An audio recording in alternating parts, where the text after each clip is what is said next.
உயிரினும் மேலான அன்பு உடன்பிறப்புகள்.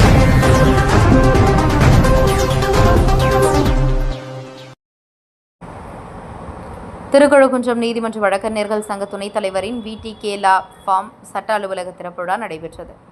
செங்கல்பட்டு மாவட்டம் திருக்கழுக்குன்றம் அடுத்த மங்கலம் பகுதியில் திருக்கழுக்குன்றம் நீதிமன்ற வழக்கறிஞர்கள் சங்க துணைத் தலைவரும் திமுக வழக்கறிஞர் பிரிவு பொறுப்பாளருமான வழக்கறிஞர் திருநாவுக்கரசின் VTK லா ஃபார்ம் சட்ட அலுவலக திறப்பு விழா நடைபெற்றது. சிறப்பு அழைப்பாளராக காஞ்சிபுரம் MP செல்வம் கலந்து கொண்டு ரிப்பன் வெட்டி குத்துவிளக்கு ஏற்றி வைத்து சட்ட அலுவலகத்தை திறந்து வைத்து நினைவு பரிசு வழங்கியதை அடுத்து காஞ்சிபுரம் வடக்கு மாவட்ட திருக்கழுக்குன்றம் வடக்கு ஒன்றிய துணை செயலரும் முன்னாள் ஒன்றிய கவுன்சிலருமான KK பூபதி, திருக்கழுக்குன்றம் வடக்கு ஒன்றிய தொண்டரணி அமைப்பாளர் சேட்டு, திருக்கழுக்குன்றம் வடக்கு ஒன்றிய அமைப்புசாரா ஓட்டுநர் அணி துணை அமைப்பாளர் மகேந்திரன், ஊராட்சி இளைஞணி அமைப்பாளர் கௌதமன், மனோகரன், சாரதி, மாரியப்பன் உட்பட பலர் கலந்து கொண்டு வாழ்த்து தெரிவித்தனர்.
உயிரினும் மேலான அன்பு உடன்பிறப்புகள்.